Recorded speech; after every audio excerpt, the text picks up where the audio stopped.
Hola, soy Patricia de Kinda Cute Cards.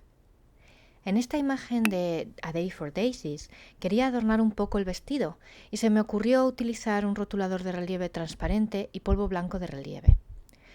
Como veis, el rotulador es de la marca Ranger. Se vende en un set de 2 rotuladores, el transparente que es este y uno con tinta negra.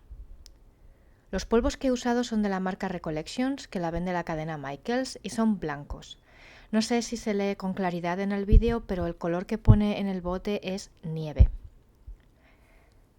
La punta del rotulador es bastante fina y se pueden lograr detalles bastante buenos. Con cuidado voy aplicando la tinta por el vestido, sin hacer trazos demasiado gordos y con pequeñas curvas creando un patrón.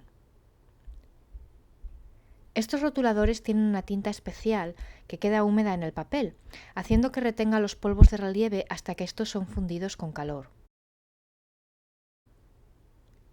Como estos polvos son los que más uso, los guardo en un envase de plástico y los aplico espolvoreándolos sobre la imagen con una cucharilla. Los restos caen en el envase, así que no me tengo que preocupar de tenerlo que recoger después. Como veis, los polvos se quedan adheridos en las partes donde he pintado con el rotulador. Si frotamos con el dedo o no tenemos cuidado y lo rozamos, los polvos se levantarán.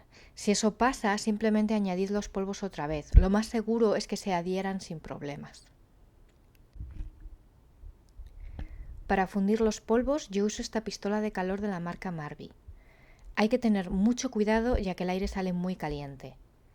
Antes de ponerle el aire sobre los polvos, la enciendo y la dejo funcionando unos segundos para asegurarme de que el aire sale bien caliente.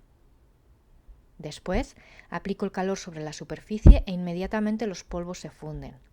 No necesita mucho tiempo y en cuanto están fundidos, si pasáis los dedos notaréis el relieve y que están fijados a la superficie.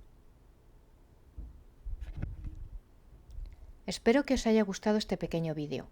La tarjeta con esta imagen la podéis encontrar en mi blog y los detalles están en la descripción. Para este y otros vídeos no olvidéis suscribiros a mi canal. Muchas gracias por ver el vídeo.